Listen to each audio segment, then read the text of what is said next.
premières heures de la matinée du 4 janvier 1966, vers 6h40, une opération de prélèvement de gaz a lieu sur la sphère 443, située près de l'autoroute.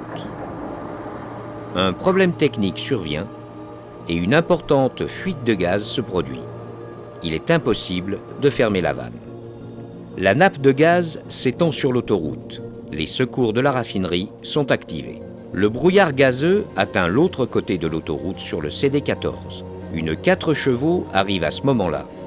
La voiture est entourée et soudain, le gaz prend feu. Les flammes refluent vers la raffinerie et la sphère est enveloppée de feu.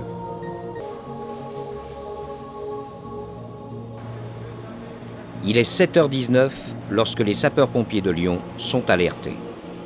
À 7h21, un départ lourd constitué d'un fourgon pompe-tonne tractant une remorque à poudre et un fourgon mixte quitte le quartier central de la rue Rabelais. Dans le même temps, un autre départ lourd, formé d'un fourgon pompe grande puissance pour feu d'hydrocarbures et d'un fourgon mixte, partent de la caserne de Gerland.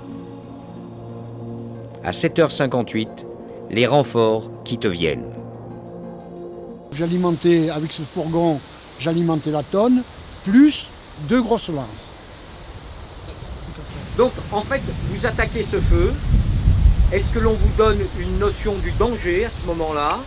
Ou bien est-ce que là, vous continuez votre attaque tranquillement, quoi? Pas du tout, au contraire. Je pense qu'on nous a rassurés. On nous a rassurés plus que... La notion du danger, je pense que réel, quoi. On les a eus les uns les autres lorsque les sphères ont pété. Les soupapes en partie supérieure se sont ouvertes. Et on a eu un bruit terrible. On ne s'entendait plus, on ne pouvait plus communiquer de l'un à l'autre. Là, peut-être que pour chacun de nous, on a eu un sentiment que ça prenait des proportions.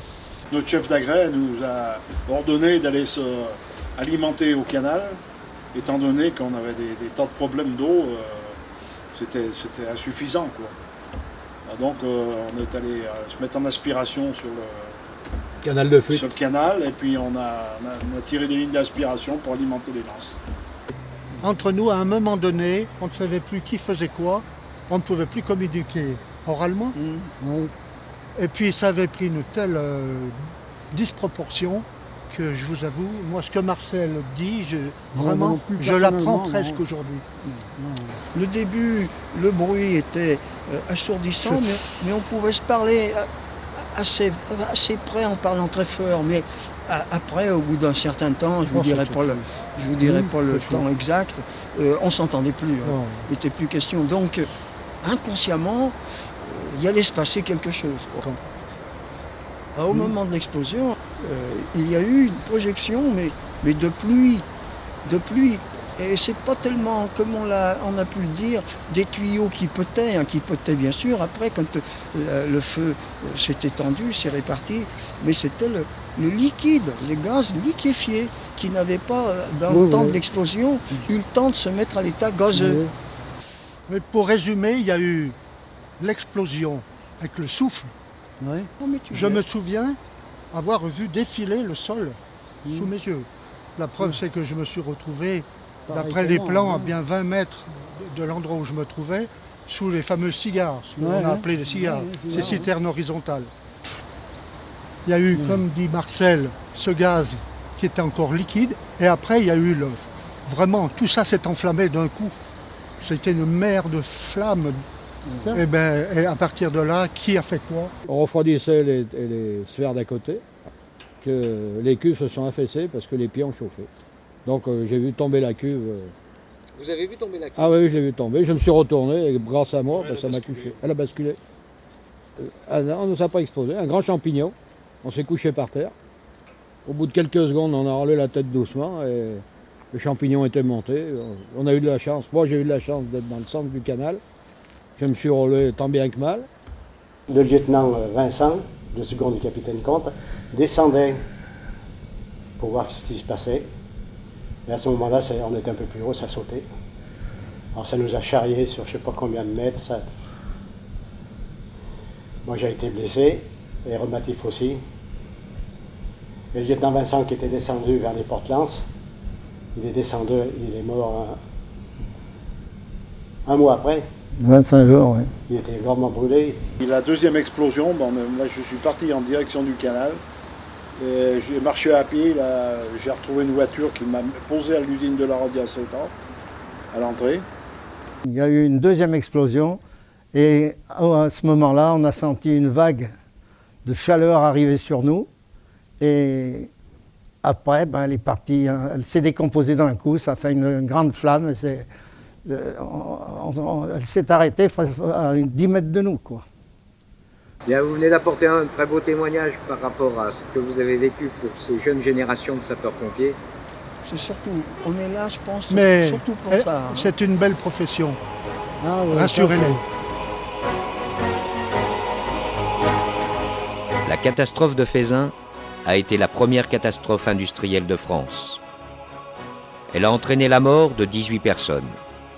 7 sapeurs-pompiers de Lyon, 4 sapeurs-pompiers de Vienne, 2 membres du personnel de la raffinerie, 1 membre du personnel de la Rodiaceta et 4 personnels d'entreprises extérieures travaillant pour la raffinerie, dont le conducteur de la voiture, à partir de laquelle le feu se serait déclenché. 12 personnes ont été gravement brûlées et 77 ont été blessées. De très nombreux pompiers de Lyon, de la région, du bataillon des sapeurs-pompiers de Marseille, de la brigade des sapeurs-pompiers de Paris, sont venus sur les lieux. Nous ne pouvions pas interviewer tous ceux qui le souhaitaient. Nous avons donné la parole à ceux qui ont été le plus touchés. Certains d'entre eux n'ont pas souhaité témoigner devant les caméras et nous avons respecté leurs réserves. Ce 4 janvier 1966, j'avais 17 ans.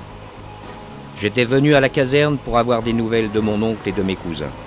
Je n'oublierai jamais l'ambiance qui régnait et je reverrai toujours dans le hall des départs ce grand tableau noir sur lequel était inscrit le nom de ceux qui ne rentreraient pas. Adjudant-chef René Hérault, mort au feu. Adjudant Pierre Biès, mort au feu.